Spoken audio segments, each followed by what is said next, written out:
Estamos aqui hoje numa sexta-feira santa, uma tarde quente, um final de tarde bastante opressivo, parece que vai chover. E o tempo está deixando a gente meio pesado, meio cansado. Para aqueles que estão aqui, sejam muito bem-vindos. Hoje a gente vai conversar um pouquinho, aproveitando que a gente está saindo do período chamado Quaresma, né? E a gente vai conversar um pouquinho sobre essas festas religiosas, sobre a Páscoa. Mas não sobre aquilo que a gente costuma ver e ouvir, mas sobre aquilo que a gente deveria ver e ouvir, aquilo que a gente deveria saber, deveria ensinar, e que muitas vezes acaba passando batido dentro da gente, que é o significado espiritual da Páscoa. O que realmente significa Páscoa? E não que a gente acabou por automatismo criando como Páscoa. A gente sabe hoje em dia que a Páscoa está chegando quando a gente entra nos supermercados e encontra assim, o teto coberto de ovos de Páscoa, as prateleiras cheias de chocolate, e a gente sabe, Páscoa está chegando, preciso comprar presente para as crianças. E a gente muitas vezes não para pensar no simbolismo que isso tem. Por que coelho é o símbolo da Páscoa? Por que se dá ovo como um símbolo de Páscoa? A gente muitas vezes não para pensar, é ovo de chocolate, é coelho, é Páscoa, mas é interessante que coelho não põe ovo, né, gente? Então por que coelho e ovo são símbolos de Páscoa? Existe um simbolismo nisso tudo. Mas a gente, para conversar um pouquinho sobre a Páscoa, eu vou voltar um pouquinho na história. Eu quero conversar um pouquinho com vocês sobre o povo hebreu. O povo hebreu passou um período de escravidão no Egito de 400 anos.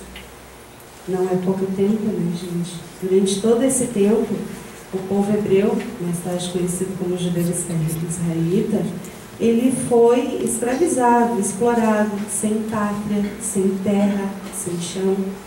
Eles eram realmente um povo que não tinha a sua pátria, tinha a sua cultura, tinha a sua religião, mas não tinha uma terra que fosse deles. Eram escravos no Egito. Eles foram libertados por Moisés. Todo mundo conhece essa história. O retorno deles à sua pátria, a Canaã espiritual, a Canaã deles como terra, como pátria deles, foi uma jornada que durou 40 anos. Também não foi pouco tempo. E aí eu gostaria de fazer uma reflexão com vocês sobre isso. Sobre o que seria o Egito e sobre o que seria a nossa Canaã. O Egito é a nossa escravidão, é o nosso tormento, é não ter pátria, é não ter sossego, é não ter um lar, é não ter aconchego. E esse Egito vive dentro da gente, dentro de cada um de nós. A nossa Canaã, a nossa terra prometida, é a nossa paz, é a nossa paz espiritual, é a nossa prosperidade, a nossa felicidade, a nossa fé. Então, dessa forma, o povo judaico sempre comemorou a Páscoa, como passagem. Páscoa, a palavra Páscoa significa isso, passagem. A passagem é a escravidão para a liberdade, do Egito para sua Canaã, como sua terra prometida. Jesus era judeu. Ele comemorava a Páscoa dessa forma. Naquele período já havia Páscoa, como considerada a passagem. E ele, dessa forma, também vivenciou essa festa religiosa, dessa maneira. Claro que para os cristãos ela ganhou um novo significado a partir de Jesus, a partir da vinda do nosso Mestre, do nosso Messias. Mas até então, naquele período, ele viveu todas as tradições do seu povo e ele também vivenciou essa festa, essa passagem, ele também comemorou. Jesus, quando andava sobre a terra, embora muitas vezes a gente pense nele numa pessoa séria, sóbria, ele também foi uma pessoa feliz, leve. Ele também participava de festas, ele também comemorava. E é isso que a gente tem que trazer para a gente também hoje. Carregar dentro da gente o sentido religioso que isso traz, mas também o sentido de libertação, de festa, de alegria, de felicidade, de júbilo, que era o que ele vivia naquela época, já naquele período. Essa Semana Santa que a gente está vivendo agora, ela se iniciou no domingo passado, que era domingo de Ramos, né? E esse domingo de Ramos, ele tem um simbolismo muito grande a partir de Jesus, porque foi a entrada dele em Jerusalém. Jesus tinha dias atrás, dias antes da chegada dele a Jerusalém, passado pelo advento de Lázaro, né, que ele tinha ressuscitado Lázaro. Isso criou uma comoção muito grande entre o povo. Quando ele estava para chegar em Jerusalém, ele estava sendo muito aguardado. O povo todo estava aguardando por ele. O povo aguardava pelo Messias, pelo libertador, por aquele que ia libertar o povo. Só que esperavam dele um Messias mais político, um Messias que fosse mudar as regras políticas, que fosse tirar o poder das mãos das pessoas, que fosse modificar as coisas da época. Só que Jesus não era um Messias temporal, ele ia além disso. Ele vinha sim trazer a liberdade, mas não a liberdade daquele tempo, daquele momento, daquela política. Ele vinha trabalhar a liberdade dentro de nós, uma liberdade que fosse eterna para nós, uma liberdade atemporal, porque o reino dele não é desse mundo. E ele queria que a gente se libertasse da nossa escravidão, do nosso Egito interior. Dessa forma, e ele sabendo que as pessoas esperavam dele, ele entrou em Jerusalém montado num burro.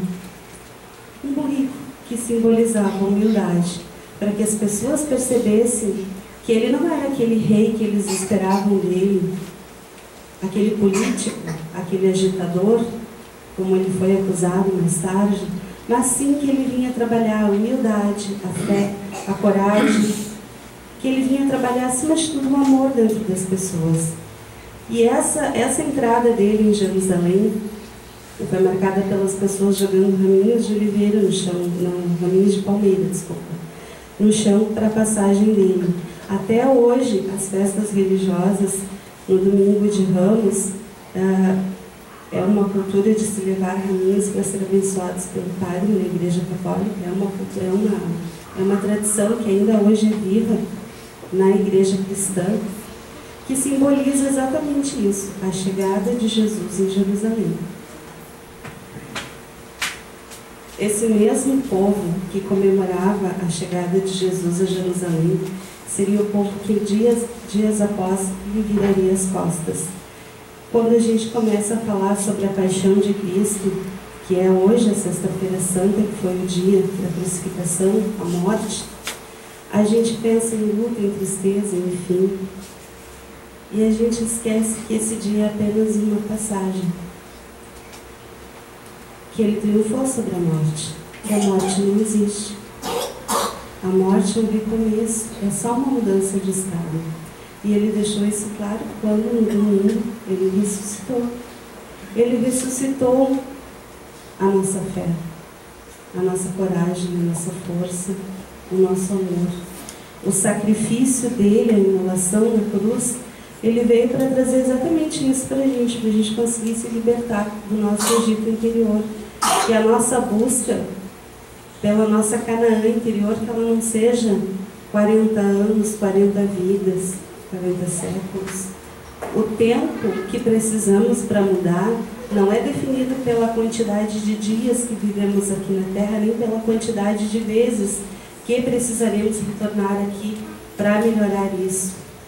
É como vivemos, é como procuramos nos melhorar, é como conseguimos interiorizar dentro de nós as lições desse humilde rabi que entrou em Jerusalém montado no burrico, simbolizando a humildade, simbolizando que ele era um de nós, que ele veio para cumprir a lei e não para mudá-la.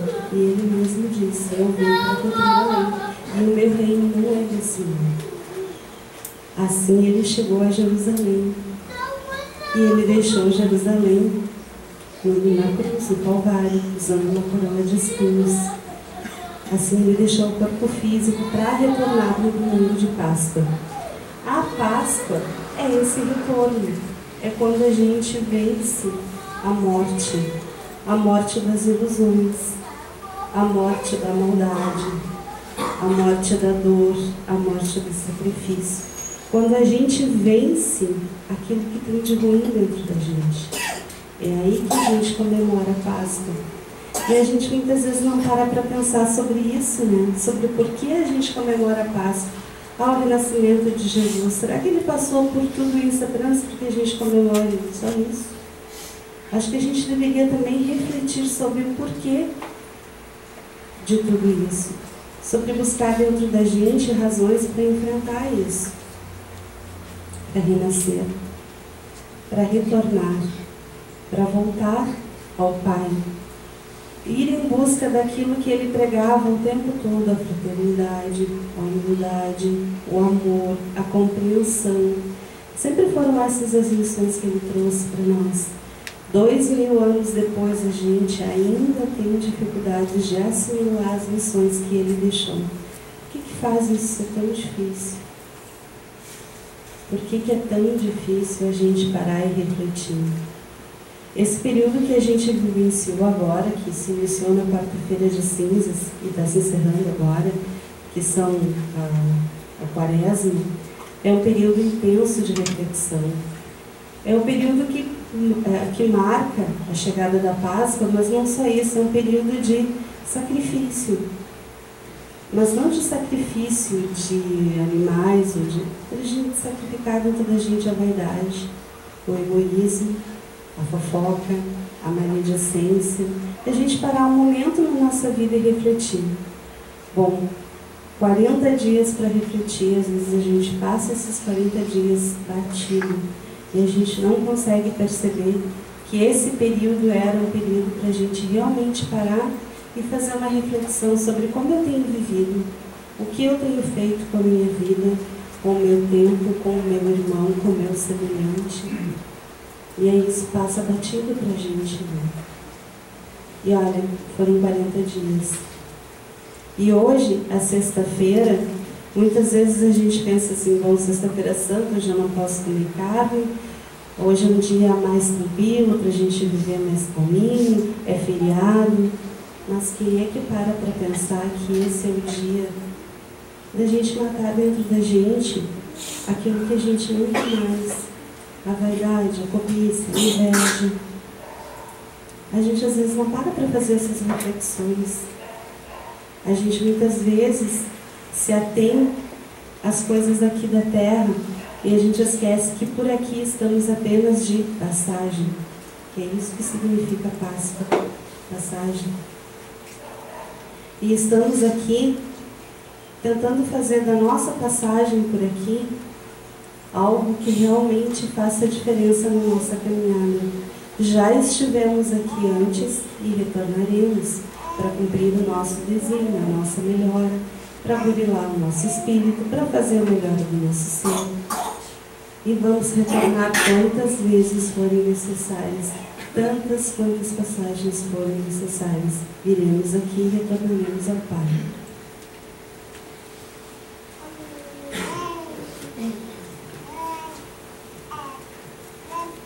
A Páscoa, até hoje ela é comemorada dessa forma pelos judeus, é talvez a festa religiosa, a maior festa religiosa comemorada pelos judeus, pelos católicos, perdão. E ela também é comemorada pelos judeus como simbolismo da liberdade do Egito, né? E para nós ela tem esse simbolismo da ressurreição de Cristo, da vitória dele sobre a morte, da vitória dele sobre o Calvário. E agora a gente vai conversar um pouquinho sobre o que é esses simbolismos da Páscoa. Por que o coelho? Alguém sabe por que o coelho? Na verdade, essa festa no norte, onde ela era originalmente, ela coincidia com o início da primavera. O início da primavera era o período de renovação da natureza, em que começavam a nascer os filhotes, os bichinhos começavam a sair do ninho, as plantas começavam a florir, começavam a aparecer os primeiros frutos da terra. Então, o coelho simboliza isso, fertilidade. Quando a gente vê esse monte de coelho simbolizado pela Páscoa, quem é que consegue associar o coelho à sua verdadeira significação, que é fertilidade? recomeço, a vida recomeçando depois do inverno. Às vezes a gente não para pensar, coelho é símbolo da Páscoa e pronto. Na verdade, o que ele vem dizer para nós, através do seu simbolismo, quando ele saía da toca cheio de filhotes, era que a vida estava recomeçando. Era a fertilidade, o recomeço, a nova vida, uma nova oportunidade. E é isso que o coelho simboliza para a gente. O ovo tem mais ou menos o mesmo significado. O ovo é o embrião da vida.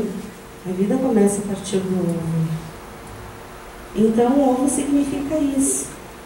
Início, recomeço. O ovo tem essa significação para a gente. Ele representa o começo da vida. E a alguns povos ele é dado de presente como desejo de bom recomeço, de uma boa passagem, de uma vida feliz por aqui. E às vezes a gente pensa, eu vou dar um chocolate porque a gente ensina as crianças que na Páscoa tu ganha chocolate, mas a gente ensina para eles que é um novo recomeço, o que significa ganhar um novo, o que significa um coelho, a fertilidade, o início da vida, o início da prosperidade, de bons fluidos para a nossa vida, de coisas boas que se deseja ao outro. Eu acho que muitas vezes a gente acaba perdendo esse significado de eternidade, de coisas boas, e acaba preso no sentido comercial, no sentido do que colocam para a gente que a Páscoa significa.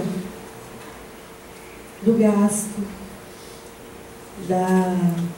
do chocolate, das delícias da Páscoa. Eu acho que isso vai um pouco mais além disso. Vai para a gente buscar um significado da nossa vida. Vai até onde a gente consegue entrar dentro do interior da gente. Vai até a gente enfrentar o nosso Egito interior. Vai até onde a gente procura a nossa prisão, procura se libertar das coisas que a gente não quer mais para a gente. Vai em busca do novo, do recomeço, para a gente poder fazer a passagem, a realmente fazer uma passagem para esse estado de coisas, para um estado maior. A busca da nossa Canaã interior, que é o significado dessa passagem, é a busca da paz, é a busca de se conhecer, é a busca de si mesmo, é a busca de se enfrentar, de procurar realmente encontrar dentro da gente aquilo que a gente precisa mudar, aquilo que a gente quer mudar e começar essa mudança. Por mais dolorosa ou difícil que ela possa parecer, a passagem do povo hebreu pelo deserto durou 40 anos. Não foi uma passagem fácil. Foi um tempo de muito sofrimento, de muita falta de água, falta de alimento, de lar, a insegurança, a incerteza, o medo, o sofrimento. Quantos pereceram durante esse período? Em busca do quê? Em busca da sua terra. Por isso, até hoje, eles comemoram a Páscoa, como esse sentido de renovação, como essa passagem, a vitória deles em busca do seu mundo espiritual, da sua pátria, de se ter um lar, de se ter um chão, de se ter uma vida e de se ser reconhecido como um povo livre. Por isso eles encetaram essa viagem de 40 anos pelo deserto em busca da sua Canaã, da sua terra prometida. E a gente, quando chega aqui na Terra, nesse plano, para mais uma jornada, começa a nossa andança pelo deserto. Essa é a nossa passagem pelo deserto, fugindo das nossas trevas interiores para ver se a gente encontra a nossa pátria de luz, a nossa terra prometida, para que a gente possa retornar para o mundo espiritual mais plenos, mais conscientes, melhores. Nem sempre conseguimos isso, nem sempre, porque carregamos dentro de nós o nosso Egito, a nossa prisão, e as dificuldades que a gente tem de se libertar do egoísmo, da maldade, das más influências que o mundo exerce sobre a gente. Muitas vezes fica mais fácil fazer o que todo mundo está fazendo e dizer assim, o mundo é assim, as coisas são assim. E a gente entra nesse inconsciente coletivo e vai seguindo o barco conforme anda. É muito difícil a gente parar no meio dessa confusão toda e dizer, não, eu não quero isso para mim. Eu vou recomeçar a minha passagem e vou fazer dela diferente. Porque tu vai ser olhado por todo mundo como uma pessoa diferente. Tu vai ser visto, tu está fazendo diferente. Mas eu acho que é isso que significa para nós, essa passagem. Fazer diferente, a oportunidade que a gente tem de cada dia recomeçar e fazer a nossa história um pouquinho diferente do que ela foi ontem. Que a gente consiga se enfrentar, que a gente consiga olhar para dentro de si mesmo, que a gente consiga significar a nossa vida, significar a nossa passagem por aqui, modificando aquilo que a gente não quer mais na gente e procurando dentro do nosso interior as forças para vencer o nosso deserto, para chegar até a nossa pátria de luz, que é a nossa pátria espiritual. De lá viemos, para lá retornaremos. O que eu queria conversar com vocês hoje era sobre isso. Desejo a todos uma boa paz, que a paz do Senhor esteja com todos nós, que cada um possa viver dentro de si esse momento de paz e de celebração. A Páscoa não é um momento triste, muito antes é um momento muito feliz. É um momento de comemoração em que a gente realmente comemora a vitória da morte, da vida sobre a morte, a vitória do Espírito, a vitória da luz. Que cada um possa carregar dentro de si esse significado de paz e de vida. Que assim seja.